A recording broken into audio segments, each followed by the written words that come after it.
ខ្ញុំឈ្មោះ Chen Chilian ក្រោយចូលនិវត្តន៍ខ្ញុំនឹងប្តីបានមកទីក្រុងដើម្បីរស់នៅជាមួយកូនប្រុសគិតថានឹងបានរស់នៅយ៉ាងសុខស្រួលជាមួយកូនចៅតែបែរជាខ្លាយជាអ្នកបម្រើឥតគិតថ្លៃសម្រាប់គ្រួសារទាំងមូលទៅវិញសំណាងល្អថ្ងៃដ៏លំបាកចិត្តនឹងបញ្ចប់ហើយព្រោះថាខ្ញុំបានត្រូវឆ្នោត5លានយ៉នមានលុយ5លាននេះអាចដូរកូនប្រុសនិងកូនប្រសារស្រីទៅផ្ទះនៅតំបន់សាលាល្អបានហើយទិញឡានឲ្យប្តីមួយគ្រឿងទៀតបាទមកនេះបន្តិចមកហើយកូនប្រុសឈៀលឈើហៅម៉ាក់មានការអីមែនទេនេះគឺមានរឿងអីហ្នឹងទឹកត្រចៀកកម្មដែលខ្ញុំទុកនៅលើតុគឺម៉ាក់ញ៉ាំមែនទេគឺម៉ាក់ចុះជាតិស្ករក្នុងឈាមទៅឆ្លៀតហែកមួយកញ្ចប់ញ៉ាំទៅឆ្លៀតហែកញ៉ាំមិនមាត់មនុស្សមួយម៉ាត់ក៏ហ៊ានហែករបស់គេញ៉ាំមានសុជីវធម៌ខ្លះទេមិនមែនទេម៉ាក់នេះជាកាដូថ្ងៃកំណើតដែលខ្ញុំរៀបចំទុកឲ្យម៉ាក់បង្កើតខ្ញុំណាម៉ាក់ញ៉ាំបាត់ហើយចុះឲ្យម៉ាក់ខ្ញុំយ៉ាងម៉េចទៅវិញឈៀលឈើម៉ាក់កុំមកក្រកលេសអីម៉ាក់ពិតជាពូកែសម្ដែងមែនមាត់និយាយថាមកមើលកូនឲ្យពួកខ្ញុំជួយសម្រាលបន្ទុកពួកខ្ញុំតែលទ្ធផលគឺទាំងស៊ីទាំងយកសំបីតែទឹកត្រចៀកកម្មម៉ាក់ខ្ញុំក៏ចង់លុបខ្លួនដែរពេលនោះម៉ាក់កំពុងបីអឺបែលចុះជាតិស្ករធ្វើឲ្យវិលមុខខ្លាំងខ្លាចធ្លាក់កូនទៅចុះជាតិស្ករក៏មិនអាចញ៉ាំរបស់គេផ្ដេសផ្ដាស់ដែរម៉ាក់ពិតជាគ្មានសុជីវធម៌ដូចម៉ាក់ក្មេកខ្ញុំមែនសំបីតែទឹកត្រចៀកកម្មមួយប្រអប់ក៏ចង់លុបខ្លួនដែរត្រូវហើយគ្មានសុជីវធម៌សោះសុជីវធម៌គាត់ច្បាស់ជាមានសុជីវធម៌ហើយម៉ាក់ក្មេកឯងមិនបាច់ជួយធ្វើការផ្ទះមិនបាច់ជួយមើលកូនឯងនឹងឈៀវស៊ូតែងតែទិញម្ហូបឆ្ងាញ់ជូនគាត់ដើរលេងគ្រប់កន្លែងចំណែកម៉ាក់ម្នាក់ឯងមើលកូន2នាក់រាល់ថ្ងៃរវល់ជើងមិនជាប់ដីផងសំបីតែទឹកត្រចៀកកម្មមួយប្រអប់ក្នុងផ្ទះក៏មិនសមនឹងឲ្យម៉ាក់ញ៉ាំដែរល្អណាស់ម៉ាក់គ្មានសុជីវធម៌ទេម៉ាក់លែងធ្វើហើយម៉ាក់មើលម៉ាក់ចុះបន្តិចបន្តួចក៏ខឹងដែរចរិតអាក្រក់ពេកហើយលែងធ្វើមែនទេបានអីចឹងសងលុយថ្លៃទឹកត្រចៀកកម្មមកខ្ញុំវិញមកសងខ្ញុំវិញរបស់នេះថ្លៃណាស់ណាមនុស្សខ្លះនៅផ្ទះមួយកាក់មួយសេនក៏រកមិនបានទាំងស៊ីទាំងយកទៀតពិតជាក្រាស់មុខមែនឡខ្ញុំសងលុយថ្លៃទឹកត្រចៀកកម្មឲ្យឯង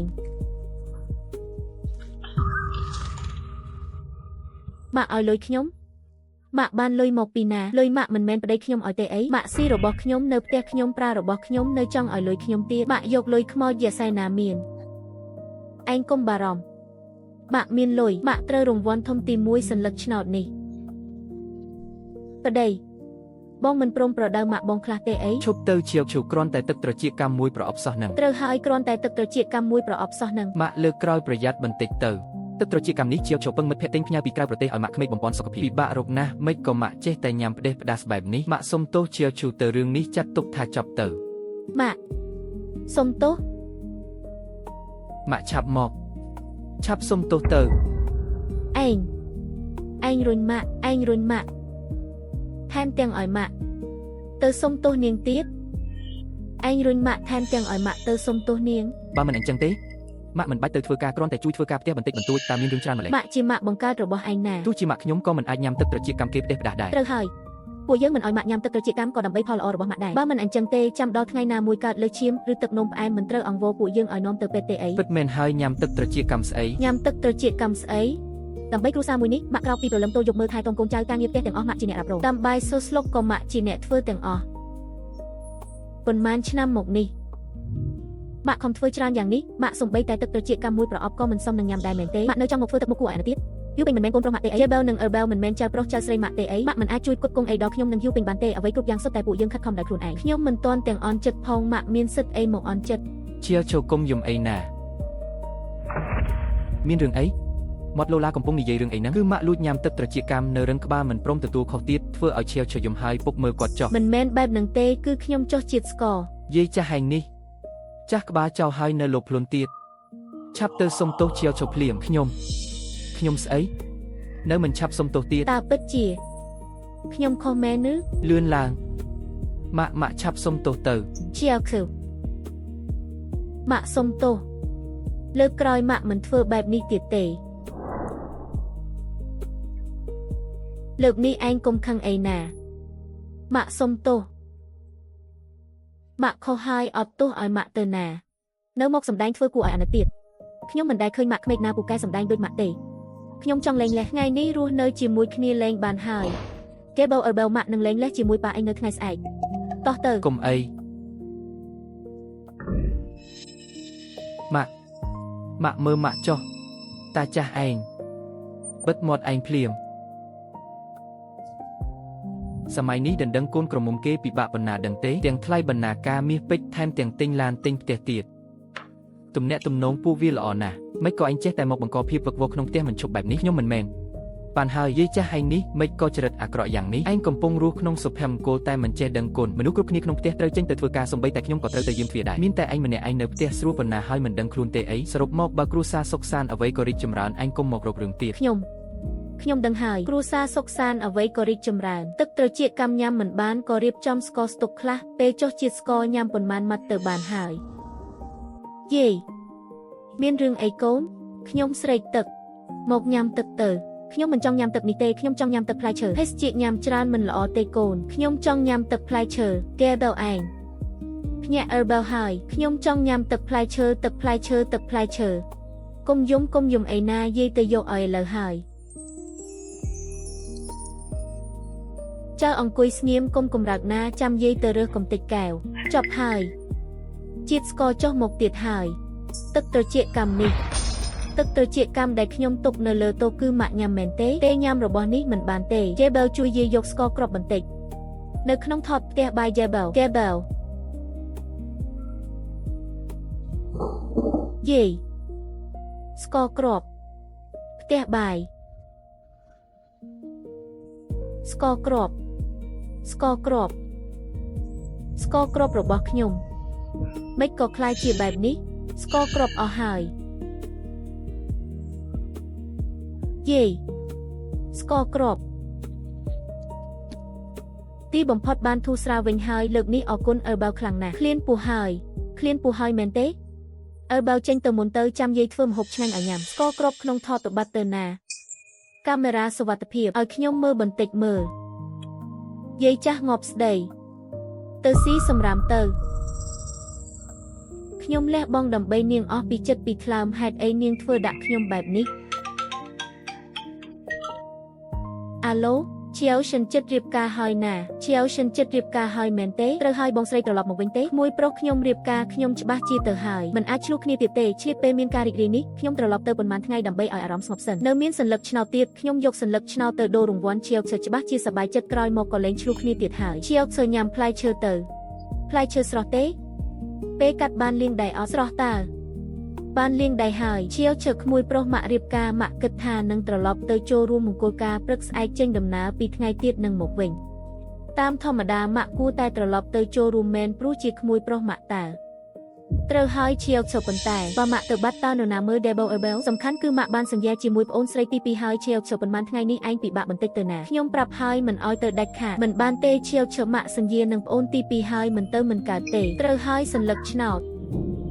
ឈៀវមើលណែនេះជាសัญลักษณ์ឆ្នោតដែលម៉ាក់ទិញពីមុនល្មមហើយខ្ញុំថាឲ្យទៅគឺឲ្យទៅហើយម៉ាក់ស្ដាប់សំឡេងមនុស្សមិនយល់ទេអីបើម៉ាក់ហ៊ានតែទៅគុំសង្ឃឹមថានឹងបានចូលផ្ទះនេះវិញឲ្យសោះមិនមែនបែបនឹងទេឈៀវឯងមើលនេះជាឆ្នោតដែលម៉ាក់ទិញកាលពីមួយសប្តាហ៍មុនឈៀវម៉ាក់ចេញទៅលើកនេះក៏ដើម្បីគ្រួសារយើងដែរម៉ាក់ទៅបើករង្វាន់ឆ្នោតម៉ាក់ត្រូវរង្វាន់នេះជាសัญลักษณ์ឆ្នោតម៉ាក់ត្រូវរង្វាន់មែនពិតមែនហើយម៉ាក់ត្រូវរង្វាន់ម៉ាក់បែរជាត្រូវរង្វាន់មែនទេត្រូវហើយម៉ាក់ត្រូវរង្វាន់ធំទៀតផងណា Chantillion មានរឿងអីដើម្បីបានទៅស៊ីការម៉ាក់ហ៊ានកុហកភូតភរគ្រប់រឿងទាំងអស់អត់ទេម៉ាក់អត់បានកុហកទេម៉ាក់ត្រូវរង្វាន់ពិតមែនអញ្ចឹងម៉ាក់ប្រាប់មកម៉ាក់ត្រូវ20យន់ឬ100យន់មិនមែន20ឬ100ទេគឺ500ពួកខ្ញុំមកវិញហើយ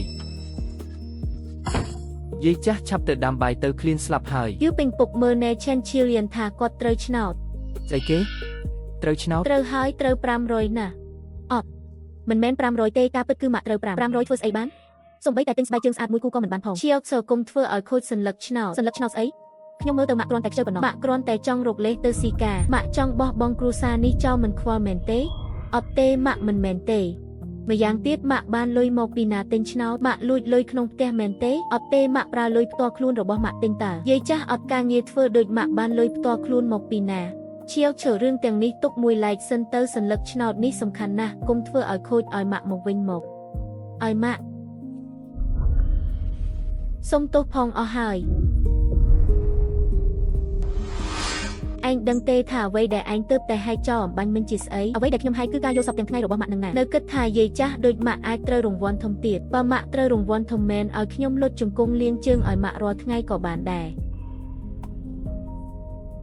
សំដែងទៀតហើយគឺពេញម៉ាក់ឯងបែបនេះខ្ញុំទ្រាំនៅជាមួយមួយថ្ងៃទៀតលែងបានហើយជាវចូលកុំខឹងអីណាប្រាប់ម៉ាក់ឯងទៅពួកយើងត្រូវតែលែងលេះគ្នាជាវខៅម៉ាក់ទើបតែស្ងប់ស្ងាត់បានមួយថ្ងៃមិនក៏ចាប់ផ្ដើមរករឿងទៀតហើយខ្ញុំធ្វើការហត់ណាស់ហើយកុំឲ្យខ្ញុំមកផ្ទះវិញមានអារម្មណ៍ធុញថប់បែបនេះបានទេប៉ុន្តែនាងហែកសន្លឹកឆ្នោតម៉ាក់ចោលកុំនិយាយរឿងឆ្នោតអត់ប្រយោជន៍របស់ម៉ាក់ទៀតឆ្នោតសុទ្ធតែបោកប្រាស់ទាំងអស់ខ្ញុំរកលុយមិនងាយស្រួលទេម៉ាក់ចេះយកចិត្តខ្ញុំខ្លះបានទេម៉ាក់ជាវខៅហែកឆ្នោតចោលក៏ដើម្បីគ្រួសារនេះដែរម៉ាក់មិនអាចបន្ទោសនាងបានទេយល់អត់ដូច្នេះឯងបន្ទោសម៉ាក់ឯងជាកូនប្រុសបង្កើតដែលម៉ាក់ខំចិញ្ចឹមបីបាច់យ៉ាងលំបាកមែនទេបានហើយឈប់និយាយទៅម៉ាក់គិតពិចារណាពីកំហុសខ្លួនឯងឡើងវិញឲ្យច្បាស់ទៅអញអាយុប៉ុន្មានហើយនៅយំសិតទៀតមិនចេះខ្មាស់គេទេអីឆាប់ទៅសុំទោសជាវជប់ភ្លាមទៅខ្ញុំមិនខុសទេខ្ញុំមិនសុំទោសដែរឯងសុំទោសឬអត់ខ្ញុំមិនខុសទេបើត្រូវសុំទោសគឺនាងជាអ្នកសុំទោសខ្ញុំល្អណាស់ឯងចង់បំបែកបំបាក់គ្រួសារនេះឲ្យតតែបានមែនទេឯងចេញពីផ្ទះនេះភ្លាមឯងដេកធ្វើស្អីហ្នឹងឆាប់ក្រោកឡើងភ្លាមខ្ញុំកើតអីហ្នឹងអ៊ំស្រីដឹងខ្លួនហើយអ៊ំស្រីមកផ្អែកឲ្យស្រួលបន្តិចទៅខ្ញុំណែណាទីនេះជាមន្ទីរពេទ្យអ៊ំសន្លប់នៅផ្ទះសន្លប់ឯងចេញពីផ្ទះនេះភ្លាមសេរ៉ូមបញ្ចូលអស់ហើយខ្ញុំដកចេញឲ្យណាត្រូវឲ្យអ៊ំស្រីថ្លៃសង្គ្រោះបន្ទាន់ត្រូវបង់ប្រាក់ផងក្រុមគ្រួសារអ៊ំជូនមកហើយមិនទាន់បានបង់លុយនៅឡើយទេឲ្យខ្ញុំបង់ខ្លួនឯងចោះអស់ប៉ុន្មានដែរអ៊ំបង់500យ៉នបានហើយបាន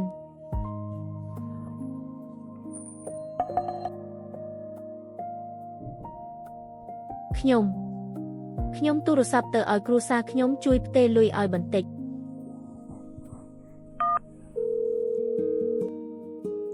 តាចាស់គឺខ្ញុំកំពុងធ្វើការមានការអីឆាប់និយាយមកខ្ញុំនៅមន្ទីរពេទ្យនៅឡើយទេលោកអាចផ្ទេរលុយ500យ៉នឲ្យខ្ញុំបានទេបានប៉ុន្តែឯងត្រូវតែសុំទោសជាជាមុនសិនច្បាស់ជាគាត់ជាអ្នកធ្វើបាបខ្ញុំលោកនៅឲ្យខ្ញុំទៅសុំទោសគាត់ទៀតយាយចាស់ឲ្យឯងហាមាត់សុំទោសមួយម៉ាត់ពិបាកជាងយកជីវិតឯងទៅទៀតមែនទេខ្ញុំជាមនុស្សប្រកាន់ហេតុផលខុសគឺខុសត្រូវគឺត្រូវខ្ញុំមិនខុសទេហេតុអីខ្ញុំត្រូវសុំទោសចិនឈីលៀនឯងពិតជាពូកែមែនចង់បង្ហាញថាខ្លួនត្រូវណាស់មែនទេចង់បង្ហាញថាឯងមានហេតុផលចង់បង្ហាញថាឯងខ្លាំងម្លេះមិនក៏មិនទៅងាប់ទៅឯងងាប់ទៅផ្ទះស្ងប់សុខឯងងាប់ទៅគ្រួសារយើងបានសុខលោកមិនទាន់ស្លាប់ផងហេតុអីខ្ញុំត្រូវទៅស្លាប់ឯងថាម៉េចខ្ញុំមិនខុសទេខ្ញុំមិនបានខុសបន្តិចណាតតែសោះអ៊ំស្រីអ៊ំមិនអីទេមែនទេមិនអីទេខ្ញុំទូរស័ព្ទទៅកូនប្រុសខ្ញុំវិញ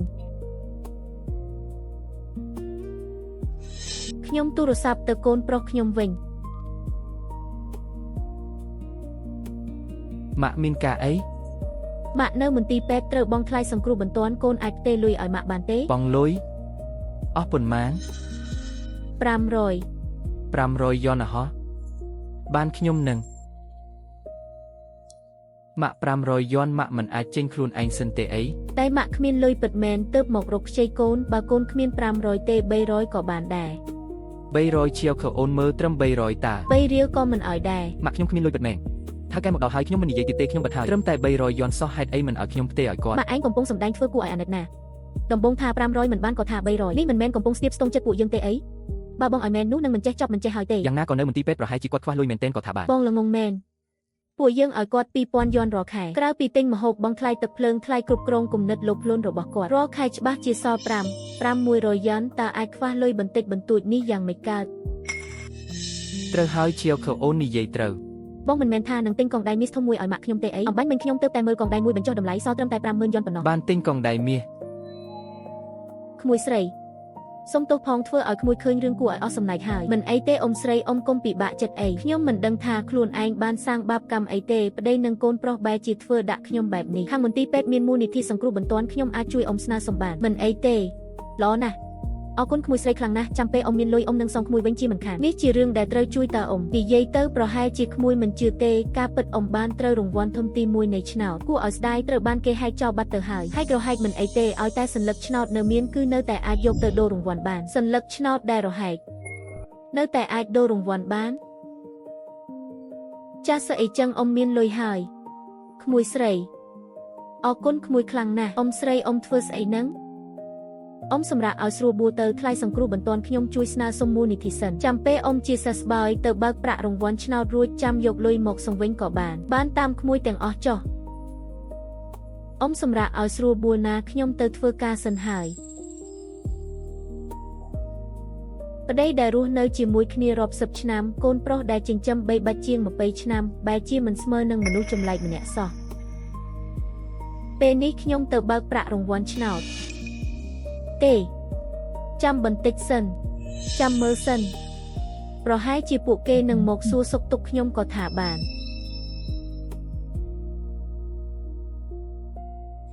ថ្ងៃនេះជាថ្ងៃចេញពីមន្ទីរពេទ្យហើយតើពួកគេនឹងមកទទួលខ្ញុំទេម៉ាក់ប្រាប់ហើយថាកុំឲ្យមកការងារសំខាន់ជាងការងារឯណាទៅសំខាន់ជាងម៉ាក់នោះទៅផ្ទះវិញខ្ញុំឲ្យប្រពន្ធខ្ញុំធ្វើស៊ុបឆ្ងាញ់បំពន់សុខភាពម៉ាក់ណាបើនេះជាកូនប្រុសរបស់ខ្ញុំពិតជាល្អប៉ុណ្ណាទៅច្រើនដងពេកហើយខ្ញុំគួរតែភ្ញាក់រលឹកហើយខ្ញុំត្រូវតែលែងលះចាក់ចេញពីគ្រួសារមួយនេះ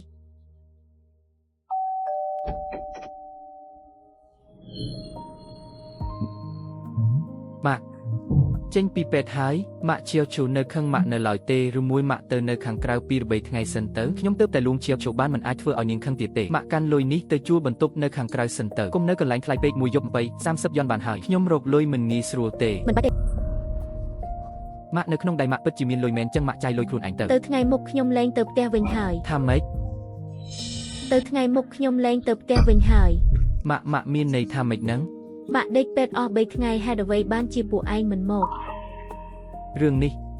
ប៉ារវល់ធ្វើការខ្ញុំក៏រវល់ការងារឯសៀវស្វីក៏រវល់ដែរតើត្រូវហើយពួកឯងតែងតែរវល់រហូតម៉ាក់ម្នាក់សុទ្ធតែហត់នឿយណាស់ម៉ាក់យល់បន្តិចទៅឲ្យម៉ាក់ទៅស្នាក់នៅផ្ទះសំណាក់មួយយប់30គឺរៀងអន់បន្តិចហើយបដូរទៅកន្លែងមួយយប់50 60វិញយ៉ាងម៉េចដែរលុយមិនបាច់ឲ្យម៉ាក់ចេញខ្លួនឯងទេទីនេះមាន300ខ្ញុំឲ្យម៉ាក់100ចុះសំខាន់គឺខ្ញុំរកលុយមិនងាយទេម៉ាក់យល់ពីខ្ញុំមែនទេយល់ហើយឯងជាកូនប្រុសដ៏ល្អដែលម៉ាក់ចិញ្ចឹមមកយល់បានគឺល្អហើយខ្ញុំក៏មិនងាយស្រួលដែរលោកហើកងដៃមាសដែលលោកកំងនៅហាងគ្រឿងអលង្ការយើងខ្ញុំពីមុននោះធ្វើរួចរាល់ហើយថ្ងៃនេះយកមកប្រគល់ជូនលោកកងដៃមាស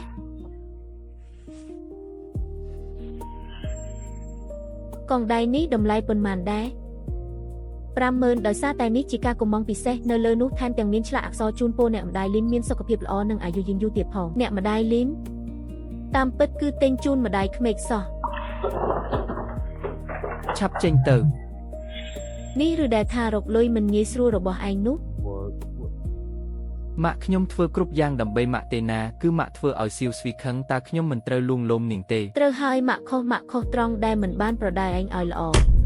ប្រដៅឯងឲ្យខ្លាចជាកូនល្អដែលទិញកងដៃមាស50,000ជូនម្ដាយក្មេកតែពេលម្ដាយបង្កើតដេកពេទ្យសំបីតែ500ក៏ដកមិនរួចផង100នេះម៉ាក់មិនយកទេ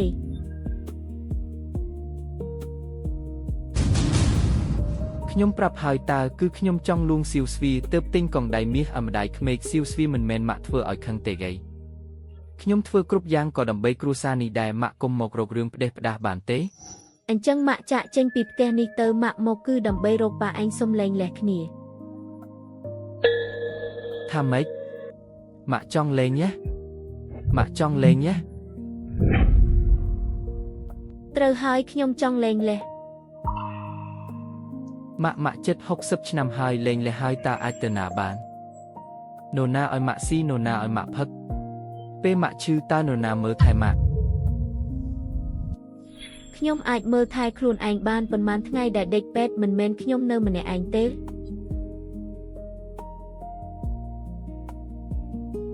ម៉ាក់មិនមែនកំពុងខឹងដែលខ្ញុំមិនឲ្យខ្ចី500ទេដឹងឬមួយម៉ាក់ខឹងដែលខ្ញុំនិងប៉ាមិនបានទៅពេទ្យម៉ាក់និយាយឲ្យមានហេតុផលបន្តិចបានទេពួកយើងត្រូវធ្វើការត្រូវរកលុយតើមានពេលណាទៅពេទ្យទៅពួកឯងធ្វើការពួកឯងរកលុយតើមានឲ្យខ្ញុំលើស1រៀលទេ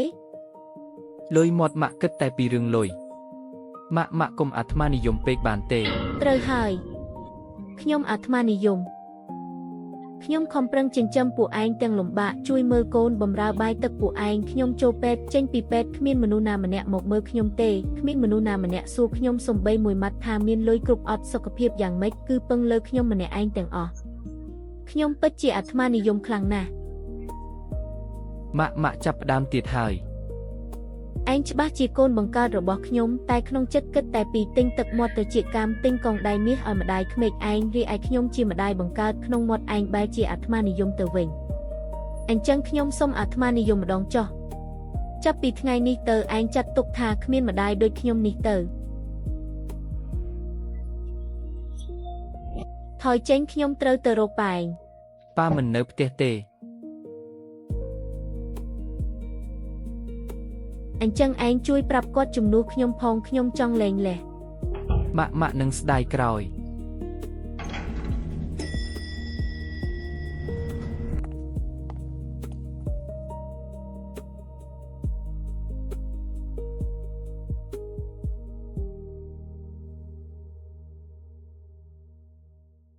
អាឡូ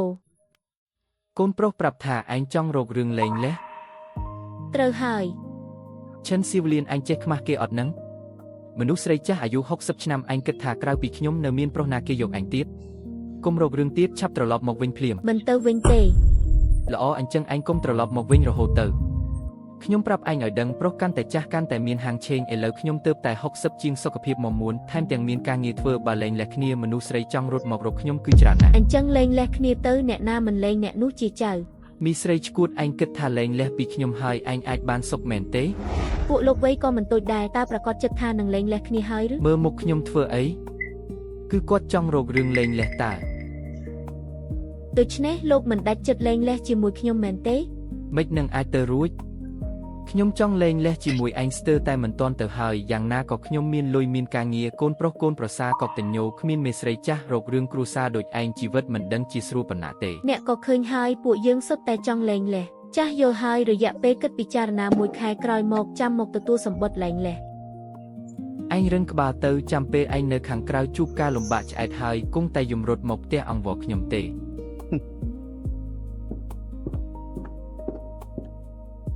កុំបារម្ភខ្ញុំនឹងមិនត្រឡប់ទៅវិញជាដាច់ខាត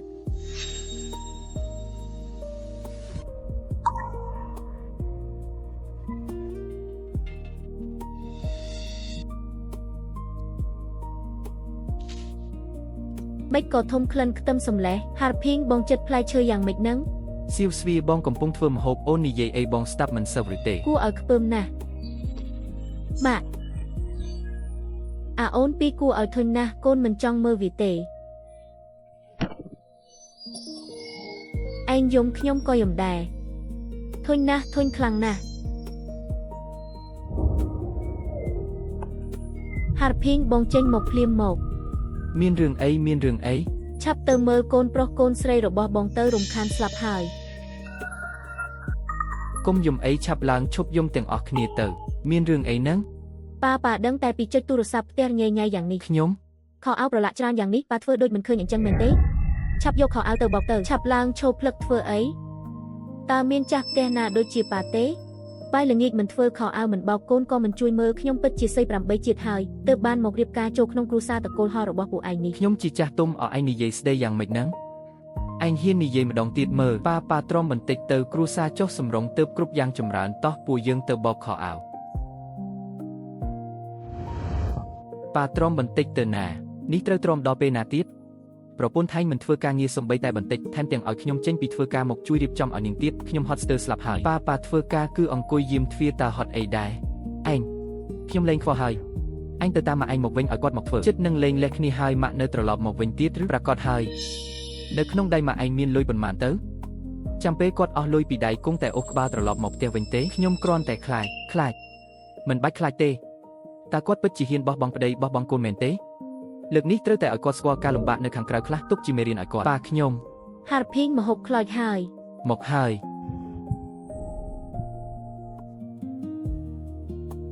ចាំមើលថាតើនាងកំពុងរស់នៅវេទនាប៉ុណ្ណា អាឡូនរណាគេហ្នឹងអាឡូនរណាគេ គឺខ្ញុំឯងញ៉ាំបាយហើយនៅ លោកមានការអី ថ្ងៃនេះពួកយើងញ៉ាំអាហារពិសេសជួបជុំគ្នានៅផ្ទះឯងនៅខាងក្រៅគ្មានបាយញ៉ាំទេដឹង យកអញចេះចុះគិតដល់ចំណងប្តីប្រពន្ធកន្លងមកអញសុំទោសខ្ញុំហើយសុំទោសសៀវស្វីមួយម៉ាត់មកពួកយើងនឹងឲ្យអញត្រឡប់មកផ្ទះវិញ មិនបាច់ទេខ្ញុំមិនទៅផ្ទះវិញឡើយ ឈិនសៀវលៀនអញពិតជាចិត្តដាច់ម្លេះកូនប្រុសមិនខ្វល់ចៅប្រុសចៅស្រីក៏មិនខ្វល់ទៀតឬ ពួកវាត្រកូលហៅតើមិនគួរជាទូនីតិឪពុកបង្កើតនិងជីតាបង្កើតដូចលោកជាអ្នកមើលថែទេ ខ្ញុំជាប្រុសពេញទូតាទៅមើលថែរឿងអស់នេះកើតអញឆាប់ត្រឡប់មកវិញភ្លាម ត្រឡប់ទៅវិញធ្វើអីទៅធ្វើជាអ្នកបម្រើមិនគិតថ្លៃហើយឲ្យគេរិះគន់រើសអើងទៀតឬខ្ញុំមិនធ្វើអ្នកបម្រើទេធ្វើជាខ្លួនខ្ញុំផ្ទាល់មានសេរីភាពជាងច្រើន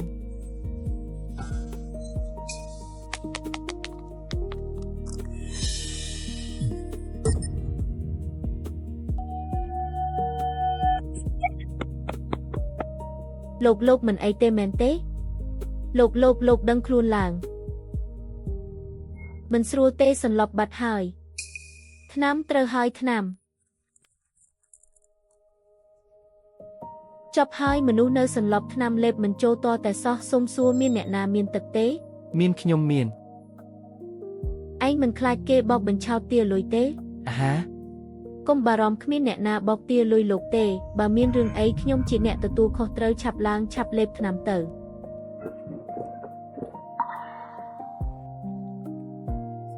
ប្រហែលជាមិនអីទេមើលទៅ គឺអ្នកជួយសង្គ្រោះខ្ញុំឬ មិនមែនខ្ញុំតែម្នាក់ទេគឺមានយុវជនម្នាក់នេះដែរ ខ្ញុំគ្រាន់តែហុចទឹកមួយដបទេគឺមីងម្នាក់នេះជាអ្នកជួយលោក មិនអីទេគ្រាន់តែជួយបន្តិចបន្តួចប៉ុណ្ណោះសុំទោសផងខ្ញុំមានការត្រូវទៅមុនហើយ ណែខ្ញុំមិនទាន់ស្គាល់ឈ្មោះអ្នកនៅឡើយទេ កុំទូរស័ព្ទមកខ្ញុំទៀតខ្ញុំមិនត្រឡប់ទៅវិញទេគ្មានអីត្រូវនិយាយទេភ្លុកចោលហើយ មិនក៏មានសម្លេងមនុស្សប្រុសប្រហែលជាគាត់មានអ្នកថ្មីនៅខាងក្រៅទេដឹងមិនអាចទេមេស្រីចាស់ចិត្ត60ឆ្នាំទៅហើយតើនរណាទៅយកនាងសៀវស្វីមកញ៉ាំបាយមកប៉ាមកញ៉ាំបាយមក អស់កន្លែងហើយលើកទៅអង្គុយញ៉ាំលើសាឡុងទៅប៉ាបោកខោអាវយឺតណាស់មិនរហ័សរហួនសោះទៅថ្ងៃមុខចាំជួយបោកខោអាវដោយស្វ័យប្រវត្តិផងមួយទៀតប៉ាបោកខោអាវយូរយ៉ាងនេះប្រហែលជាលំលួចនៅខាងក្រៅខទៅរកឈិនសៀវលៀនទេដឹងប៉ាលួចខទៅឈិនសៀវលៀនមែនទេយេប៉ាប្រកាសជាបានខទៅហើយ អត់ទេមិនបានខទេខ្ញុំមិនបានខទេ ល្អបំផុតកុំឲ្យមានខ្ញុំប្រាប់ពួកឯងឲ្យដឹងផុតកំណត់រយៈពេលគិតពិចារណាមួយខែហើយត្រូវតែលែងលះគ្នាបើអ្នកណាឲ្យគាត់មកវិញគឺចង់មានរឿងជាមួយខ្ញុំនឹងលែងលះត្រឡប់ទៅផ្ទះម្ដាយខ្ញុំវិញ តាមចិត្តឯងទាំងអស់ និយាយអញ្ចឹងឈិនសៀវលៀននៅខាងក្រៅកន្លះខែជាងហើយដៃគ្មានលុយមិនដឹងជាកំពុងដើរសុំទានគេស៊ីក៏មិនដឹងយាយសុំទានអាអូនពីរនិយាយត្រូវ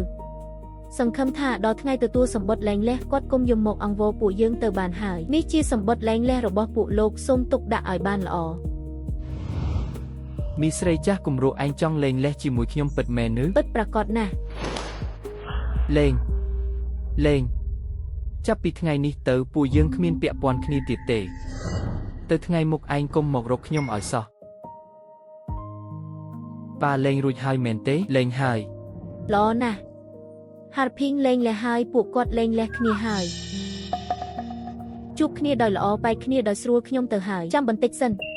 ឈិនសៀវលៀនឯងត្រូវធ្វើលិខិតផ្ដាច់ទំនាក់ទំនងជាមួយហារភីងមួយទៀតទៅថ្ងៃមុខឯងរស់ឬស្លាប់ក៏មិនពាក់ព័ន្ធជាមួយពួកយើងដែរ សៀវស្វី បងក៏ចង់លេងលះជាមួយខ្ញុំដែរមែនទេ បងអត់មានទេ ខ្ញុំមិនចង់ឲ្យមេស្រីចាស់របស់បងពេលដេកឈឺដួលលើក្រៅទៅថ្ងៃមុខហើយត្រូវឲ្យខ្ញុំមកបម្រើនោះទេបានអញ្ចឹងធ្វើលិខិតផ្ដាច់ទំនាក់ទំនងទៅចាប់ពីពេលនេះទៅខ្ញុំនិងហារភីងគ្មានទំនាក់ទំនងអ្វីទាំងអស់ បាទ លិខិតផ្ដាច់ទំនាក់ទំនងធ្វើជាពីច្បាប់ទុកឲ្យល្អទៅ បាទ កុំហៅខ្ញុំថាម៉ាក់ពួកយើងទៅថ្ងៃមុខគ្មានទំនាក់ទំនងអ្វីទាំងអស់ហើយក៏កុំតាក់ទងគ្នាទៀតមានអីត្រូវមិនសប្បាយចិត្តទៅថ្ងៃមុខម៉ាក់របស់ខ្ញុំជាម៉ាក់របស់បងហើយ បានហើយតោះ រស់នៅអស់ជាងកន្លះជីវិតហើយទីបំផុតខ្ញុំអាចរស់នៅដើម្បីខ្លួនឯងបានហើយឥឡូវនេះដល់ពេលទៅបើកប្រាក់រង្វាន់5លានរបស់ខ្ញុំហើយ អបអរសាទរលោកស្រីរូបនេះដែលបានត្រូវរង្វាន់ធំ5លាន នេះជាកាតរបស់ខ្ញុំប្រាក់រង្វាន់បន្ទាប់ពីកាត់ពន្ធរួចសូមផ្ទេរចូលក្នុងកាតនេះផ្ទាល់តែម្ដងទៅចាស់លោកស្រីសូមរងចាំបន្តិចយាយចាស់ម្នាក់នេះសំណាងល្អមែនទែនមិនក៏មកបើករង្វាន់ម្នាក់ឯងអញ្ចឹងខ្ញុំស្មានតែមានប្តីឬកូនចៅមកកំដរតា ម្នាក់ឯងទៅល្អ5លានចង់ចាយយ៉ាងម៉េចក៏បានបើមិនអញ្ចឹងទេត្រូវទិញឡានទិញផ្ទះឲ្យកូនប្រុសមិនសល់លុយប៉ុន្មានទេ មើលនៅម្នាក់នេះសំណាងល្អណាស់មិននឹកស្មានថាត្រូវរង្វាន់ដល់ទៅ5លានសោះឲ្យមិនក៏ខ្ញុំគ្មានសំណាងល្អបែបនេះ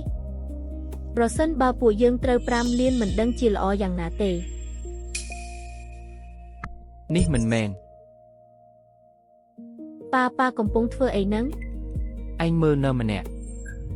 ដែលត្រូវរង្វាន់5លាននេះដូចម៉ាក់ឯងអត់ ម៉ាក់ខ្ញុំមិននៅក្បែរខ្ញុំនេះតា មនុស្សដែលខ្ញុំនិយាយគឺឈិនសៀវលៀន ឈិនសៀវលៀនមិនអាចទៅរួចទេមនុស្សដូចជាឈិនសៀវលៀនបើនាងអាចត្រូវរង្វាន់ខ្ញុំសុកចិត្តស៊ីទូរទស្សន៍នេះចោល ត្រូវដែរនាងមិននឹងអាចត្រូវរង្វាន់ទៅឥឡូវនាងគ្រាន់តែជាមេស្រីចាស់គំរោកគ្មានលុយគ្មានផ្ទះសម្បែងមិនដឹងជាកំពុងលួចយំន័យណាផង ឥឡូវនេះទោះជានាងស្ដាយក្រោយក៏ហួសពេលដែរពិតជាចង់ឃើញទឹកមុខស្ដាយក្រោយស្ទើរស្លាប់របស់ឈិនសៀវលៀនណាស់ខ្ញុំបានយកប្រាក់5លានទៅទិញផ្ទះតូចមួយខ្នងហើយចូលរៀននៅសាកលវិទ្យាល័យមនុស្សចាស់ សួស្ដីមិត្តរួមថ្នាក់ខ្ញុំអាចអង្គុយទីនេះបានទេ គឺលោក លើកមុនបន្ទាប់ពីអ្នកបានជួយសង្គ្រោះខ្ញុំនៅលើភ្នំរួចក៏ចាក់ចេញទៅខ្ញុំចង់ថ្លែងអំណរគុណគោរពមនុស្សមិនឃើញមិននឹកស្មានថានឹងបានជួបអ្នកនៅទីនេះសោះ ខ្ញុំក៏មិនបានធ្វើអ្វីច្រើនដែរ ពិតមែនហើយភ្លេចណែនាំខ្លួនខ្ញុំឈ្មោះលីនដុងជឺពីមុនធ្លាប់ធ្វើជាសាស្ត្រាចារ្យសេដ្ឋកិច្ចវិទ្យានៅសាកលវិទ្យាល័យហាឡែនឥឡូវនេះចូលនិវត្តន៍ហើយក៏មកទីនេះរៀនសរសេរអក្សរផ្ចង់និងគំនូរបុរាណចុះអ្នកវិញ ខ្ញុំឈ្មោះឈិនសៀវលៀនពីមុនមិនសូវបានរៀនសូត្រប៉ុន្មានឆ្នាំទេចង់មកទីនេះរៀនបន្ថែមខ្លះខ្ញុំស្មានតែអ្នកដែលមកទីនេះសុទ្ធតែជាអ្នកមិនសូវចេះអក្សរដូចខ្ញុំមិននឹកស្មានថាមានសាស្ត្រាចារ្យធំដូចជាលោកដែរ ខ្ញុំជាសាស្ត្រាចារ្យធំអីទៅគ្រាន់តែលក្ខខណ្ឌគ្រួសារល្អបានទទួលឱកាសល្អក្នុងសម័យកាលនៅក្មេងបានទៅរៀននៅក្រៅប្រទេសប៉ុន្មានឆ្នាំប៉ុណ្ណោះនិយាយទៅខ្ញុំបែរជាកោតសរសើរនិងស្ងើចសរសើរចំពោះស្ត្រីដូចជាអ្នកទៅវិញទេ ខ្ញុំមានអីគួរឲ្យស្ងើចសរសើរទៅគ្រាន់តែជាស្ត្រីជនបទម្នាក់មិនចេះអ្វីទាំងអស់ មិនចេះអ្វីសោះតែហ៊ានមករៀននោះទើបជាមនុស្សមានសេចក្តីក្លាហានបើខ្ញុំជាអ្នកវិញប្រហែលជាចិត្តមិនសូវហ៊ានមកក៏ថាបានពិតមែនហើយខ្ញុំមិនទាន់បានថ្លែងអំណរគុណដល់គុណបំណាច់សង្គ្រោះជីវិតរបស់អ្នកនៅឡើយទេថ្ងៃស្អែកមានពេលទំនេរដើរលេងជាមួយខ្ញុំទេចាត់ទុកថាជាការផ្ដល់ឱកាសឲ្យខ្ញុំរៀបចំកាដូថ្លែងអំណរគុណខ្លះជូនអ្នក ខោអាវរបស់ខ្ញុំមានពាក់គ្រប់គ្រាន់ហើយមិនបាច់ទិញថ្មីទេ អ្នកសាកសមនឹងរបស់ដែលល្អជាងនេះឧទាហរណ៍ដូចជាអាវមួយនេះអ្នកបម្រើអាចជួយសាកអាវមួយនេះបន្តិចបានទេ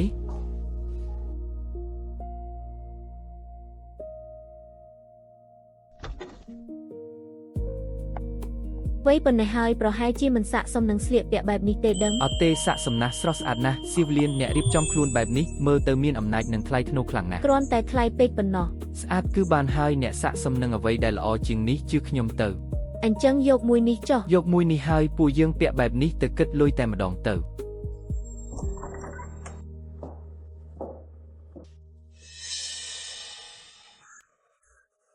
ឯ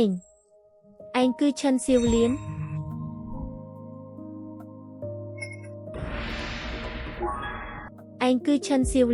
មានការអីយីឈិនសៀវលៀននេះឯងចាប់បានអ្នកមានហើយតើស្លៀកពាក់ដូចមនុស្សថ្លៃថ្នូរម្លេះមនុស្សចាស់ខ្លះគឺមិនស័ក្តិសមធ្វើជាចាស់ទុំទេអាយុច្រើនហើយមិនព្រមជួយមើលចៅបែរជាមកធ្វើរឿងថោកទាបខូចប្រពៃណីទៅវិញត្រូវហើយធ្វើជាមនុស្សត្រូវស្គាល់ការខ្មាស់អៀនខ្លះផង ពួកឯងនិយាយស្ដីយ៉ាងម៉េចហ្នឹង ខ្ញុំនិយាយជាមួយម្ដាយក្មេកខ្ញុំតើពាក់ព័ន្ធអីជាមួយលោកមើលចុះអាយុច្រើនប៉ុណ្ណឹងហើយនៅរកស្រីទៀតតើចេះខ្មាស់គេអត់ សម្ដីឲ្យមានការគូសមបន្តិច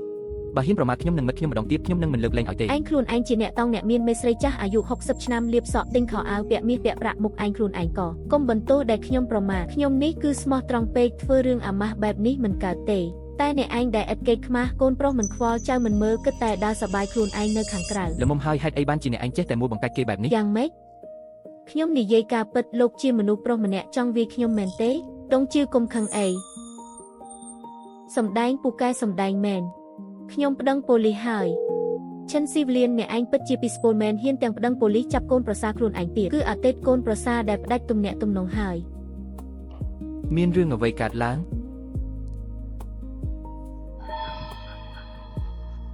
នាងទៅតែមួលបង្កាច់ខ្ញុំនៅចំពោះមុខមនុស្សថានាងខ្ញុំតោងអ្នកមានលោកប៉ូលីសស្ត្រីចាស់ម្នាក់នេះពូកែតែកុហកទេខ្ញុំគ្រាន់តែនិយាយប៉ុន្មានម៉ាត់ប៉ុណ្ណោះ អ្វីដែលអ្នកជេរគ្នានៅក្នុងហាងមិញនេះខ្ញុំបានឮទាំងអស់ហើយ មិនមែនទេខ្ញុំ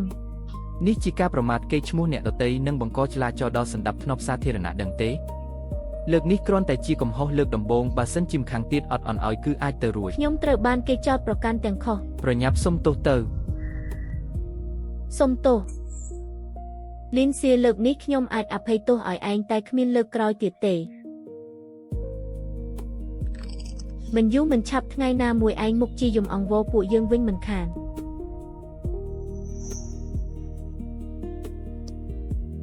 នាងគ្រាន់តែរឹងមាត់ប៉ុណ្ណោះបណ្ដោយតាមនាងទៅខ្ញុំស្រាប់តែនឹកឃើញមុខរបស់រកស៊ីល្អមួយខ្ញុំបានប្រើស្នាដៃធ្វើម្ហូបរបស់ខ្ញុំនិងលៀនដងជឺបើកភោជនីយដ្ឋានមួយជាមួយគ្នាមុខរបរដាច់ខ្លាំងណាស់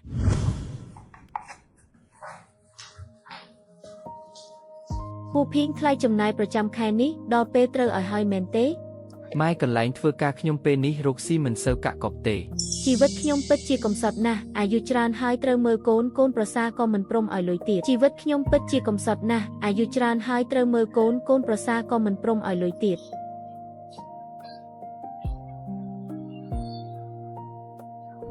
ពូភីងបងមានន័យថាយ៉ាងម៉េចម៉ែខ្ញុំខំប្រឹងធ្វើការងារផ្ទះយ៉ាងលំបាកហេតុអីមិនឲ្យថ្លៃចំណាយប្រចាំខែគាត់សៀវសៀសំខាន់គឺការងារបងពេលនេះពិបាករកលុយហើយប៉ាក៏ត្រូវគេបញ្ឈប់ពីការងារដែរមិនទាន់រកការងារបានទេក្នុងផ្ទះពិតជាគ្មានលុយម៉ែគ្មានលុយក៏ទៅរកទៅបងនិងប៉ាជាប្រុសពេញទូទាំងពីរនាក់សំបីការងារក៏រកមិនបានរកលុយក៏មិនបានតើនៅជាប្រុសស្អីទៀតបើមិនកើតទេលែងលះគ្នាទៅគុំមិនអាចដាច់ខាត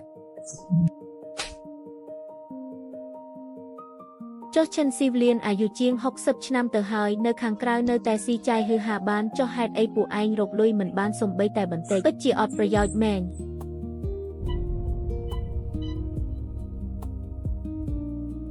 ឯងថាស៊ីវលៀនស៊ីចាយហឺហានៅខាងក្រៅមែនទេឯងឃើញនាងមែនទេមែនហើយខ្ញុំនិងម៉ែដើរផ្សាររំសើមិញឃើញនាងធ្វើសក់ផាត់មុខមើលទៅដូចបិសាចចាស់ចឹងនាងបានលុយមកពីណាធ្វើរឿងថោកទាបមិនឲ្យគេដឹងតោងបានអ្នកមានហើយតើអ្នកទាំងពីរឈប់និយាយបែបនេះទៅយ៉ាងណាក៏គាត់ជាម៉ែខ្ញុំដែរឯងនៅចាំហៅម៉ែទៀតអេ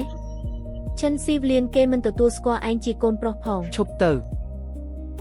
គុំទៅខ្វល់ពីស្រីម្នាក់នោះគ្រាន់តែការងារសោះទូរស័ព្ទខ្ញុំទើបតែឃើញនៅក្នុងក្រុងយើងមានបើកភោជនីយដ្ឋានស៊ីវដុងថ្មីមួយរកស៊ីដាច់គេរើសមនុស្សឲ្យមួយខែ 10000 យ៉នឯណោះព្រឹកស្អែកខ្ញុំនឹងទៅដាក់ពាក្យ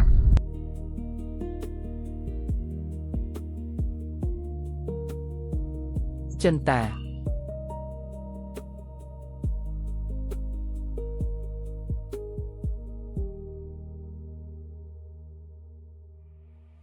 ថៅកែហាងអ្នករើបុគ្គលិកទេ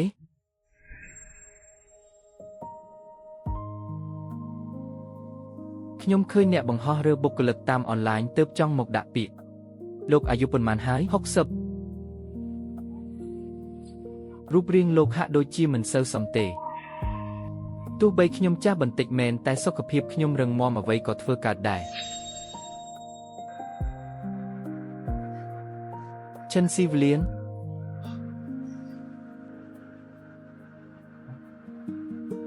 ស៊ីវលៀនអូនមកហើយម្នាក់នេះអូនស្គាល់ទេអាទិត្យប្តីខ្ញុំគឺគាត់ទេសុំទោសភោជនីយដ្ឋានយើងមិនទទួលមនុស្សដូចលោកទេហេតុអីមិនរើខ្ញុំឬមួយក៏ស្រីចាស់ម្នាក់នេះនិយាយដាំខ្ញុំថៅកែលោកគុំជឿនាងឲ្យសោះសុំទោសផងស្ត្រីចាស់ដែលលោកនិយាយគឺជាថៅកែភោជនីយដ្ឋាននេះ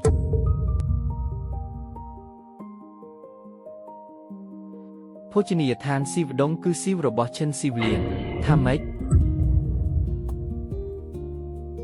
ឈិនស៊ីវលៀនគឺជាថៅកែម្នាក់ក្នុងចំណោមថៅកែភោជនីយដ្ឋាននេះឥឡូវលោកយល់ហើយមែនទេមិនអាចទេខ្ញុំយល់ហើយក្រវិលអាវផាយស្លៀកពាក់តុបតែងខ្លួនយ៉ាងហឺហាថែមទាំងមានលុយបើកហាងទៀតឯងប្រកាសជាលួចតាក់ទងប្រុសសាហាយនេះយូរហើយមែនទេមនុស្សឈួតមិនចម្លែកទេដែលឯងទៀមទាលេងលះតាមពិតគឺលួចមានប្រុសខាងក្រៅឈិនស៊ីវលៀនឯងគឺជាស្រីថោកទាបស្រីខូច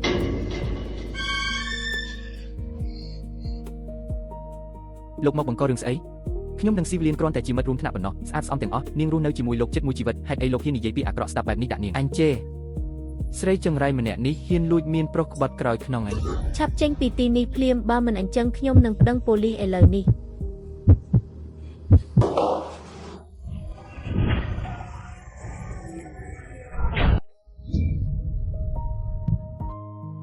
ស៊ីវលៀនប្រយ័ត្ន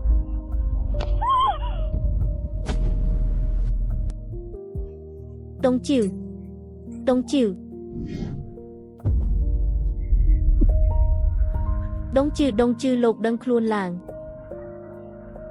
ពូគួយឯងចង់ធ្វើស្អីឲ្យប្រកាស គាត់រត់មករកខ្លួនឯងទេមិនពាក់ព័ន្ធនឹងខ្ញុំទេ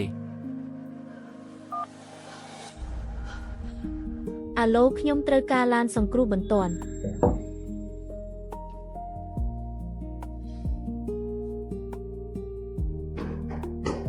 ម៉ែ មិនក៏កូនមកទីនេះ ម៉ែប៉ាត្រូវគេចាប់ឃុំខ្លួនហើយ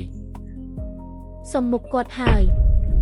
ម៉ែមិត្តភក្តិម៉ែម្នាក់នោះដោយសារជួយសង្គ្រោះទាន់ពេលក៏មិនអីហើយតើមិនចាំបាច់ឲ្យប៉ាត្រូវរងទុក្ខតាមបែបនេះទេ ឯងគួរតែអរគុណដែលលោកសាស្ត្រាចារ្យអលីនមិនកើតអីបើមិនដូច្នោះទេគាត់ប្រហែលជាអស់ជីវិតពាក់កណ្ដាលក្រោយហើយ ម៉ែកូនសុំអង្វរម៉ែជួយបន្តិចទៅប្រាប់មិត្តភក្តិម៉ែឲ្យជួយសរសេរលិខិតអភ័យទោសឲ្យប៉ាទៅ ឯងថាម៉េចប៉ាឯងវាយគេឲ្យរបួសធ្ងន់កម្រិត2ឯងនៅចង់ឲ្យគេលើកលែងទោសឲ្យគាត់ទៀត ម៉ែកូនសុំអង្វរម៉ែដល់ថ្នាក់នេះហើយឬមួយម៉ែចង់ឲ្យកូនលុតជង្គង់សុំអង្វរម៉ែមែនទេ កុំអីទោះបីឯងលុតជង្គង់រហូតដល់បាក់ជើងក៏គ្មានប្រយោជន៍ដែរ ម៉ែពីមុនទោះជាឆ្លោះគ្នាយ៉ាងណាក៏ជារឿងក្នុងគ្រួសារយើងដែរតែលើកនេះបើរឿងវារីកធំប៉ាត្រូវជាប់គុកតាប៉ាវនិងឪប៉ាវនឹងមិនអាចប្រឡងចូលរដ្ឋបានទេម៉ែពិតជាចង់បំផ្លាញអនាគតជើបង្កើតរបស់ខ្លួនឯងមែនទេបើប៉ាខ្ញុំជាប់គុកជីវិតខ្ញុំពេលនេះត្រូវចប់ហើយម៉ែគិតដល់តាប៉ាវផងគេជាអ្នកដែលម៉ែមើលថែតាំងពីតូចរាល់ថ្ងៃទៅរៀនលំបាកណាស់ម៉ែដាច់ចិត្តឲ្យគេប្រឡងរដ្ឋមិនបានឬនៅមានសៀវប៉ាវទៀតគេជាដំណពូជត្រកូលហួណាគេនៅក្មេងណាស់ មិនបាច់និយាយទៀតទេពួកយើងបានចុះកិច្ចសន្យាផ្ដាច់ញាតិរួចហើយពួកឯងយ៉ាងម៉េចមិនពាក់ព័ន្ធជាមួយខ្ញុំទេទោះបីលោកសាស្ត្រាចារ្យអលីនចេញលិខិតអភ័យទោសឲ្យក៏ថ្លៃព្យាបាលនិងថ្លៃសំណងសរុបមិនតិចជាង 30,000 យន់ដែរតើឯងមានលុយសងទេ ម៉ែមិនមែនមានលុយទេហីឥឡូវម៉ែជាថៅកែហើយ 30,000 យន់នេះសម្រាប់ម៉ែមិនមែនជាលុយច្រើនឯណាម៉ែជួយកូនប្រុសម្ដងទៅម៉ែ ឈប់និយាយរឿងឈួតនៅទីនេះទៅឯងត្រូវជាស្អីនឹងខ្ញុំបានជាឲ្យខ្ញុំចេញលុយ 30,000 ឲ្យឯងកុំយកសពទាំងថ្ងៃប្រាប់ឲ្យប៉ាឯងរងចាំជាប់គុកទៅ ស៊ីវលៀន បងមិនអីគឺល្អហើយប្រសិនបើបងកើតអីព្រោះតែខ្ញុំមែនខ្ញុំពិតជាមិនដឹងថាត្រូវធ្វើយ៉ាងណាទេ មិនអីទេខ្លួនប្រានខ្ញុំរឹងមាំទ្រាំទ្របាន ខ្ញុំសុំទោសបង ត្រូវហើយមិញនេះខ្ញុំមានសម្លេងនិយាយគ្នានៅមាត់ទ្វារមនុស្សខាងត្រកូលហ៊ុំមែនទេ មែនហើយកូនប្រុសខ្ញុំមកសុំអង្វរឲ្យប៉ារបស់គេចង់ឲ្យបងចេញលិខិតអភ័យទោសឲ្យមិនបាច់ខ្វល់ពីគេទេធ្វើខុសត្រូវតែទទួលខុសត្រូវ ដើរឲ្យលឿនកុំឌឺ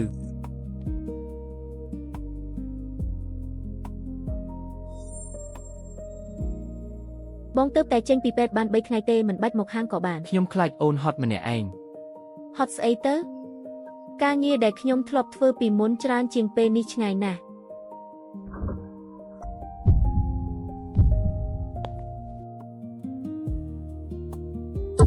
ឯងហេឯងមកធ្វើអីម៉ែឆាប់ហើយយាយទៅកូនយាយ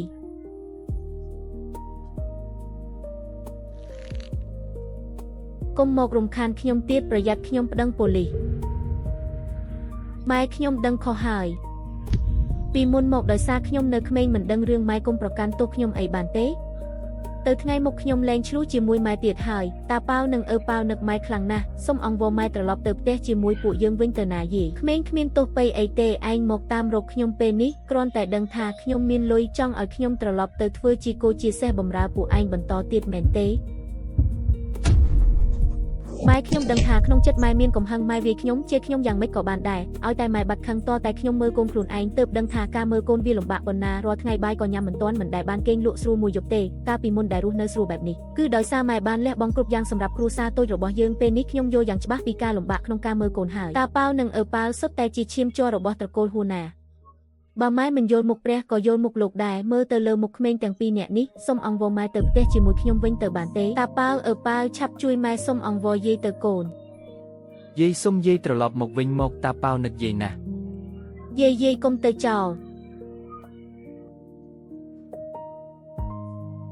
បើសិនជាកាលពីមុនឃើញលៀនស៊ីយំទទួលកំហុសបែបនេះហើយតាប៉ាវនិងអឺប៉ាវស្រឡាញ់មិនចង់ឃ្លាតខ្ញុំប្រហែលជានឹងទន់ចិត្តហើយតែគួរឲ្យស្ដាយ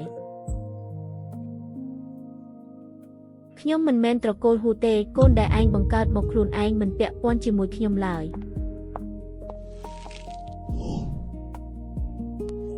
ម៉ែដាច់ចិត្តមិនខ្វល់ពីពួកយើងពិតមែនឬ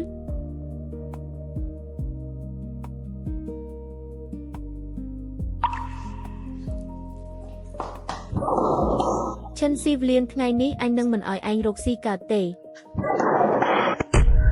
ចេញទៅខ្ញុំសូមទូនមានអ្នកលើកក្រោយកុំធ្វើបែបនេះទៀតឪពុកម្ដាយជាគំរូរបស់កូនអ្នកធ្វើរឿងបែបនេះនៅមុខក្មេងមិនខ្លាចពួកគេរៀនតាមទេលោកមានសិទ្ធិអីមកប្រដៅខ្ញុំនេះជាហាងរបស់ម៉ែក្មេកខ្ញុំក្មេងទាំងពីរនេះជាចៅប្រុសចៅស្រីបង្កើតរបស់គាត់លោកអាំងអីមកដេញពួកយើងចេញអាំងអីហេ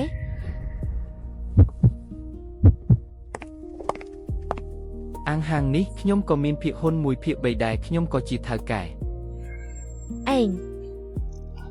ខ្ញុំរាប់ដល់10បើអ្នកឯងនៅតែមិនព្រមចេញទេខ្ញុំនឹងខលទៅប៉ូលីស110ពេលនោះមិនចង់ចេញក៏ត្រូវតែចេញតាប៉ាវប៉ាវពួកយើងទៅ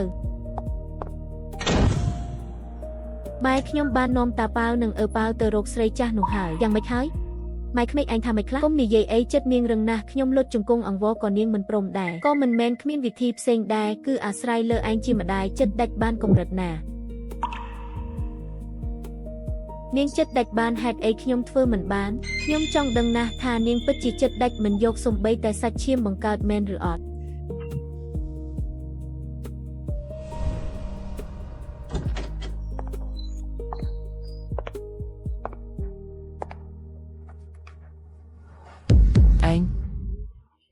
ខ្ញុំមានការរំខានប្រាប់ម៉ែក្មេកខ្ញុំឲ្យជួយមើលកូនមួយផ្លែកមិនបានទេអ្នកទៅមិនបានទេខ្ញុំមិនខ្វល់ឈិនស៊ីវលៀនជាយាយរបស់ក្មេងបើនាងមិនមើលតើឲ្យអ្នកណាមើល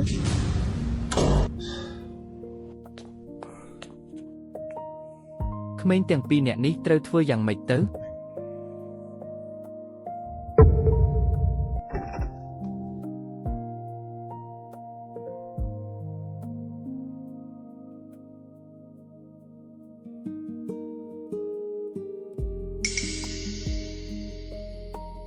យាយនេះមានរឿងអីហ្នឹងលីនស៊ីយកកូនមកផ្ញើតាំងពីព្រលឹមថាមកឲ្យអូនជួយមើលកូនយាយកុំដេញពួកយើងចេញបានទេយាយខ្ញុំឃ្លានបាយណាស់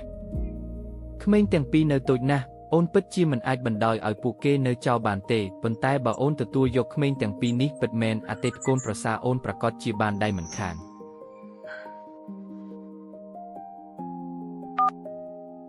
ខ្ញុំខលទៅហ៊ូភីងម៉ែចុះក្មេងណែណាប៉ាប្រពន្ធឯងយកក្មេងទាំងពីរនាក់នេះធ្វើជាអាវុធទប់ទល់នឹងខ្ញុំឯងក៏ចង់ធ្វើបែបនឹងដែរមែនទេម៉ែហេតុអីបានជាម៉ែដាច់ចិត្តយ៉ាងនេះខ្ញុំជាកូនបង្កើតរបស់ម៉ែពួកគេជាចៅប្រុសចៅស្រីបង្កើតរបស់ម៉ែម៉ែពិតជាដាច់ចិត្តមិនខ្វល់ពីពួកយើងមែនទេឯងចង់ឲ្យខ្ញុំជួយបែបណាខ្ញុំបានធ្វើជាអ្នកបម្រើឥតគិតថ្លៃឲ្យឯងអស់រយៈពេល10ឆ្នាំហើយខ្ញុំគ្រាន់តែញ៉ាំទឹកត្រចៀកកម្មមួយប្រអប់ដែលឯងទិញឲ្យម្ដាយក្មេកឯងក៏ត្រូវពួកឯងចង្អុលមុខជេរដែរឯងបានលុយមកពីណា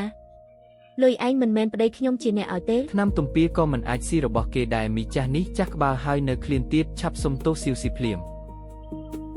នេះជាកាដូថ្ងៃខួបកំណើតដែលខ្ញុំរៀបចំឲ្យម៉ែខ្ញុំឯងស៊ីបាត់ហើយតើឲ្យម៉ែខ្ញុំយ៉ាងម៉េចហ៊ូភីងឯងពិតជាធ្លាប់ចាត់ទុកខ្ញុំជាម្ដាយឯងមែនទេម៉ែហេតុអីបានជាម៉ែគិតច្រើនម្លេះចេះតែចាប់កំហុសរឿងពីមុនមិនព្រមលែងចិត្តប្រញាប់នាំកូនឯងទៅវិញភ្លាមទៅខ្ញុំមិនចង់ពាក់ព័ន្ធរឿងជាមួយពួកឯងទៀតទេម៉ែ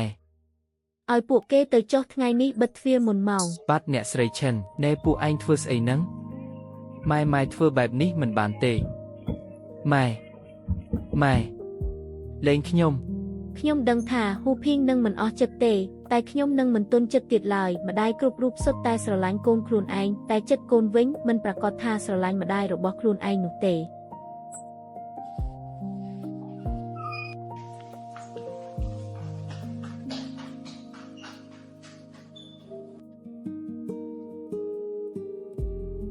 មិនក៏បងនាំក្មេងត្រឡប់មកវិញ ខ្ញុំមិនទាន់បន្ទោសឯងផងហេតុអីឯងយកកូនតូចទៅបោះចោលក្នុងហាងបែបហ្នឹង ឈិនស៊ីវលៀននាងជាយាយរបស់ក្មេងហេតុអីនាងមើលកូនមិនបាន បើគុំតែឯងជាអ្នកចេះតែបង្កបញ្ហាមិនក៏ម៉ែខ្ញុំត្រូវលេងលេះជាមួយប៉ាខ្ញុំបើគុំតែឯងទៀមទាផ្ដាច់ញាតមិនក៏ម៉ែខ្ញុំត្រូវដាច់ចិត្តបែបនេះលីនស៊ីទាំងអស់នេះជាកំហុសរបស់ឯង ចេញទៅ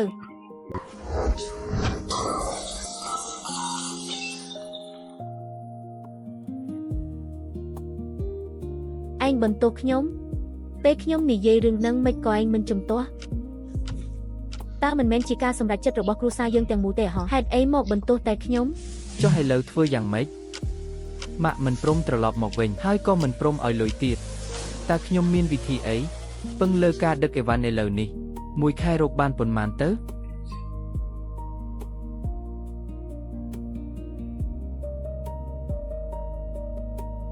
ខ្ញុំមានវិធីហើយមិនមែនគាត់ចង់បើកហាងទេហ៎ពួកយើងអាចផ្សព្វផ្សាយជួយគាត់បានតើ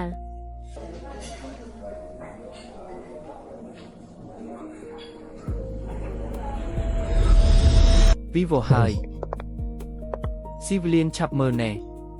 លីនស្វ័យបានបង្ហោះវីដេអូបង្ខូចកេរ្តិ៍ឈ្មោះអ្នកហើយ ជំរាបសួរអ្នកទាំងអស់គ្នាខ្ញុំឈ្មោះលីនស្វ័យឆ្នាំនេះអាយុ32ឆ្នាំជាមេផ្ទះមើលកូនកូនស្រីច្បងអាយុ8ឆ្នាំកូនប្រុសពើអាយុ2ឆ្នាំថ្ងៃនេះខ្ញុំ live គឺដោយសារ My Options បានរត់ចេញពីផ្ទះបាត់ទៅហើយខ្ញុំចង់សូមឲ្យអ្នកទាំងអស់គ្នាជួយស្វែងរកគាត់និងលួងគាត់ឲ្យត្រឡប់មកផ្ទះវិញតើនោះដោយសារ My Options លួចញ៉ាំទឹកមាត់ត្រចៀកកម្មរបស់ម៉ែបង្កើតខ្ញុំគ្រាន់តែស្ដីបន្ទោសគាត់ពី3ម៉ាត់គាត់ក៏ខឹងរត់ចេញទៅតាំងពីគាត់ចេញទៅដើម្បីមើលថែកូនទាំងពីរខ្ញុំត្រូវបង្ខំចិត្តលាឈប់ពីការងារមកនៅផ្ទះរាល់ថ្ងៃភ្ញាក់ម៉ោង5 1ព្រឹកចូលគេងម៉ោង10យប់ពេលហត់នឿយសម្លឹងមើលមុខកូនដ៏ស្លូតត្រង់និងឬកូននិយាយថានឹកយាយខ្ញុំទប់ទឹកភ្នែកមិនបានសោះ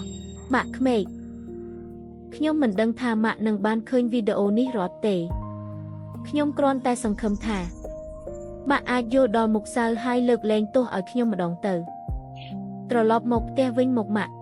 ផ្ទះនេះមិនអាចខ្វះម៉ាក់បានទេខ្ញុំនិងកូននឹកម៉ាក់ខ្លាំងណាស់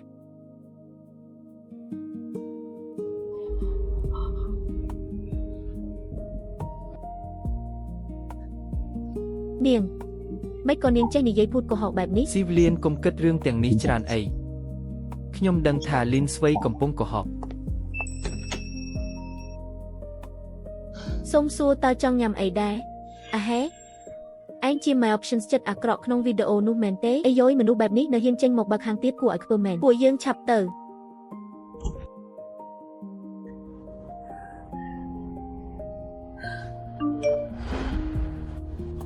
មីង My Options ចិត្តអាក្រក់មិនក៏ឯងមិនទៅងាប់ទៅមិនជួយកូនប្រសាមើលកូនសម្ដែងភាពអាត្មានិយមដល់កម្រិតសំបីតែចៅបង្កើតក៏មិនមើលមីងចាស់គ្មានគុណធម៌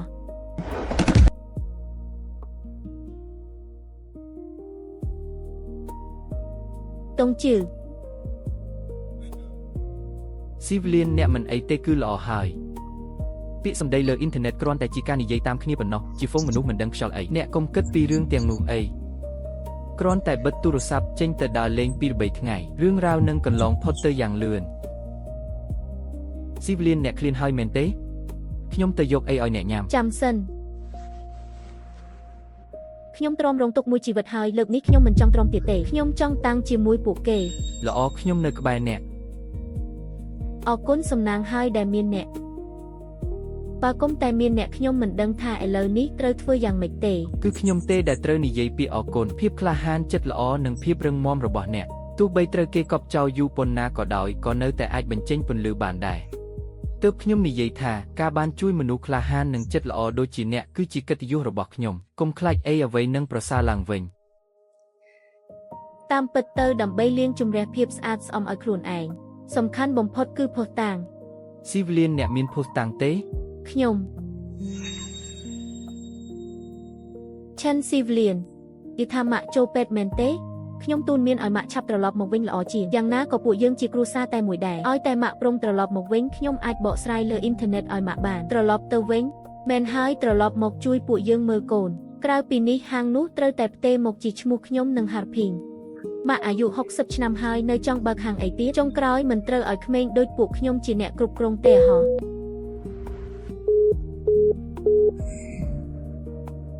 គាត់ហ៊ានចុចបិទទូរស័ព្ទខ្ញុំផងម៉ាក់ថាមិនដែរគាត់មិនព្រមយល់ព្រមទេចុះឥឡូវធ្វើយ៉ាងម៉េចទៅ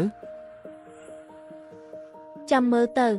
គាត់ជាមនុស្សចាស់អាយុ60ឆ្នាំតើដឹងអីពីរឿងមតិសាធារណៈលើបណ្ដាញសង្គមចាំដល់ពេលមតិរិះគន់ផ្ទុះឡើងខ្លាំងកុំថាឡើយបើខាងសំបីតែរស់នៅក៏ពិបាកដែរមិនមែនត្រូវយកមកអង្វរពួកយើងវិញទេហ៎បើគាត់មកអង្វរឯងហាមទុនចិត្តឲ្យសោះត្រូវតែឆ្លៀតឱកាសនេះប្រដៅគាត់ឲ្យរៀងចាលម្ដងពិតជាលំបាកមែនឯងនៅចង់បានផ្ទះនេះទៀតឬអត់តែខ្ញុំធ្វើបែបនេះមិនមែនដើម្បីគ្រួសារយើងទេហ៎បើគាត់មិនមកវិញតើអ្នកណាមើលកូននឹងធ្វើការងារផ្ទះឲ្យយើងហើយហាងនោះទៀតហេតុអីមិនឲ្យពួកយើងបាទតាមតែឯងទាំងអស់ចុះស៊ីវលៀនពួកគេគំរាមអ្នកមែនទេខ្ញុំចាំបានថាពេលដែលលីនស្វ័យនាំកូនមកបង្កបញ្ហានៅក្នុងហាងកាមេរ៉ាសុវត្ថិភាពនៅបើកនៅឡើយខ្ញុំនឹងទៅរកមើលវីដេអូនោះក៏អាចចាត់ទុកជាភស្តុតាងបានដែរខ្ញុំមានភស្តុតាងល្អជាងនេះទៅទៀតលីនស្វ័យប្រហែលជាភ្លេចបាត់ហើយកាលនោះដើម្បីឃ្លាំមើលខ្ញុំមើលថែកូននាងបានដាក់កាមេរ៉ាសុវត្ថិភាពនៅក្នុងផ្ទះដូច្នេះពេលដែលខ្ញុំសម្រេចចិត្តលែងលះខ្ញុំបានរក្សាទុកវីដេអូដែលខ្ញុំញ៉ាំទឹកមាត់ត្រចៀកកាមួយប្រអប់ដោយសារជាតិស្ករចុះទៀតនឹងពេលត្រឡប់ទៅផ្ទះម្ដាយញ៉ាំការកូនក្មួយហើយត្រូវលីនស្វ័យជេរប្រតិចយ៉ាងខ្លាំងនោះទុកទាំងអស់គោលបំណងគឺដើម្បីការពារកុំឲ្យលីនស្វ័យមកទម្លាក់កំហុសដាក់ខ្ញុំល្អណាស់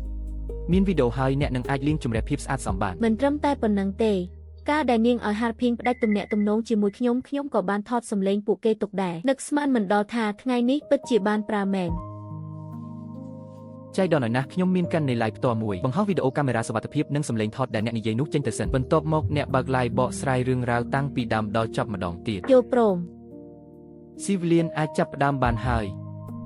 ជំរាបសួរអ្នកទាំងអស់គ្នាខ្ញុំជា My Options ចិត្តអាក្រក់ដែលកូនប្រសាស្រីបានជេរឈិនស៊ីវលៀនប៉ុន្មានឆ្នាំមុនខ្ញុំបានចូលក្រុងជាមួយប្តីដើម្បីជួយកូនប្រុសនិងកូនប្រសាមើលថែកូនជន់បោកប្រាស់នឹកស្មានមិនដល់ថានាងឯងទៅជាកូនប្រសាចិត្តខ្មៅសាច់ចុកភ្នែកខ្ញុំបានរពោតកាន់នាងឯងហើយមានរឿងអីកើតឡើងនឹងមិនក៏ខ្លាយជាបែបនេះវីវ៉ូធំហើយលីនស្វ័យកើតរឿងធំហើយឯងបានមើលវីដេអូហើយឬនៅយប់មិញម៉ាក់បានបង្ហោះវីដេអូដែលឯងជេរគាត់រឿងទឹកមាត់ត្រចៀកកម្មនិងវីដេអូដែលឯងជេរគាត់ពេលគាត់ទៅញ៉ាំការគាត់បង្ហោះចេញទាំងអស់ហើយព្រមទាំងសម្លេងថតដែលឯងបង្ខំឲ្យពួកយើងផ្ដាច់ទំនាក់ទំនងទៀតគាត់មិនក៏គាត់ហ៊ានធ្វើមិនទៅឥឡូវនេះកនីរបស់ឯងត្រូវគេ report រហូតដល់ block បាត់ហើយលើអ៊ីនធឺណិតសុទ្ធតែជេរពួកយើងមេដឹកអីវ៉ាន់ក៏មិនឲ្យខ្ញុំទៅរត់ដឹកទៀតដែរប៉ាម៉ាក់មិត្តរួមថ្នាក់នៅសាលាសុទ្ធតែជេរពួកយើងថាជាចុកភ្នែកថាពួកយើងធ្វើបាបលោកយាយសុទ្ធតែមកពីយាយចង្រៃនោះតោះម៉ាក់នាំកូនទៅគិតបញ្ជីជាមួយគាត់ល្មមហើយលីនស្វ័យឯងចង់បង្កបញ្ហាដល់ណាទៀតធ្វើជាម្ដាយគេមិនក៏បង្រៀនកូនឲ្យខ្លាយជាបែបនេះសុទ្ធតែជាកំហុសរបស់ម៉ែឯងទាំងអស់បើមិនមែនមកពីគាត់និយាយផ្ដេសផ្ដាសលើអ៊ីនធឺណិតតើកនីរបស់ខ្ញុំត្រូវគេប្លុកយ៉ាងម៉េចតើដាប៉ាវនិងអឺប៉ាវត្រូវសាលាដេញមកវិញយ៉ាងម៉េចអ្នកដែលនិយាយផ្ដេសផ្ដាសតាំងពីដំបូងតើមិនមែនជានាងទេហ៎ហាល់ភីងឥឡូវនេះឯងមកបន្ទោសខ្ញុំតើមិនគួរឲ្យបន្ទោសឯងទេហ៎ម៉ាក់ខំរវល់ជួយគ្រួសារទាំងមូលឯងបែរជាចាំតែចាប់កំហុសគាត់គ្រប់ពេលតតែដេញគាត់ចេញនៅតាមបង្ខូចកេរ្តិ៍ឈ្មោះគាត់លើអ៊ីនធឺណិតទៀតហាល់ភីងឯងជាអតិឆានអ្វីដែលខ្ញុំនិយាយអ្វីដែលខ្ញុំធ្វើសុទ្ធតែឯងយល់ព្រមទាំងអស់ហេតុអីឥឡូវខ្លាចជាកំហុសខ្ញុំតែម្នាក់ឯងលេងដែរប៉ាម៉ាក់កុំវាយគ្នាអីរឿងរ៉ាវបានកន្លងផុតទៅយ៉ាងលឿនខ្ញុំបានបង្ហោះសេចក្តីថ្លែងការណ៍ចុងក្រោយលើកនីខ្ញុំនឹងបោះជំហានលើផ្លូវនៃសេរីភាពនេះដោយមិនងាកក្រោយឡើយបន្ទាប់មកខ្ញុំសម្រេចចិត្តឈប់មើលបណ្ដាញសង្គមទៀតហើយពួកយើងចេញទៅដើរលេងទៅខ្ញុំចង់ដើរមើលទេសភាពពិភពខាងក្រៅឲ្យបានច្រើនល្អពួកយើងទៅមើលពិភពខាងក្រៅជាមួយគ្នា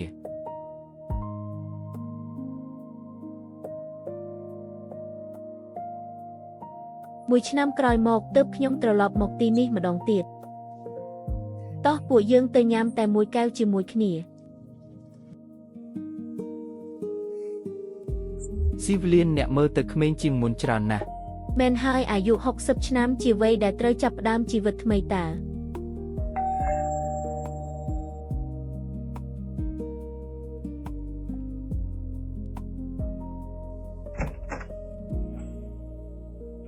ម៉ាក់ខ្ញុំ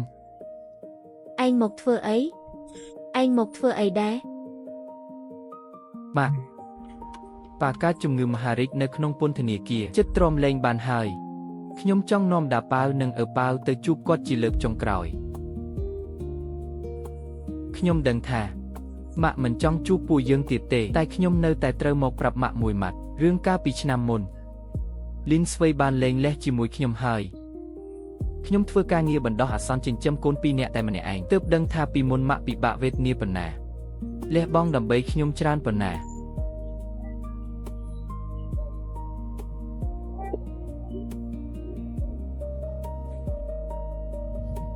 ដាប៉ាវប៉ាវឆាប់សុំទោសលោកយាយទៅអរគុណលោកយាយដែលបានមើលថែពួកយើងជាច្រើនឆ្នាំកន្លងមកនេះលោកយាយចៅសុំទោសលោកយាយចៅពិតជានឹកលោកយាយខ្លាំងណាស់លោកយាយត្រឡប់មកផ្ទះវិញបានទេចៅអាចទុកបន្ទប់ឲ្យលោកយាយនិងឲ្យលុយអាំងប៉ាវទាំងអស់ទៅលោកយាយ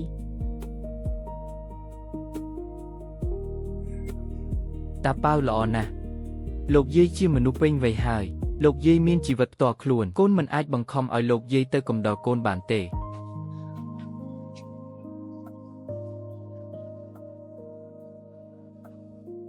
ចៅនិងប្អូននៅតូចណាស់រឿងរ៉ាវពីមុនយាយបានលើកលែងទោសឲ្យយូរហើយទៅថ្ងៃមុខត្រូវស្ដាប់សម្ដីប៉ាខំរៀនសូត្រប្រឡងចូលសាកលវិទ្យាល័យល្អដឹងទេលោកយាយចៅនិងប៉ាវនឹងស្ដាប់បង្គាប់ពួកយើងនឹងមកលេងលោកយាយទៀត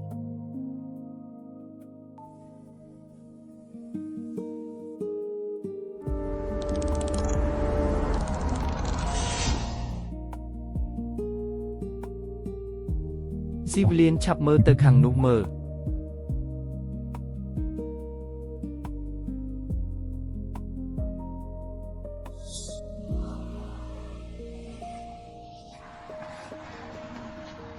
ីថានាងលេងលេះជាមួយហាត់ភីងហើយក៏បានរៀបការម្ដងទៀតតែនាងកើតកូនលេងបានត្រូវខាងប្រុសស្អប់ហើយលេងលេះចោលឥឡូវនេះបានត្រឹមតែបោះផ្លូវដើម្បីចិញ្ចឹមជីវិតប៉ុណ្ណោះ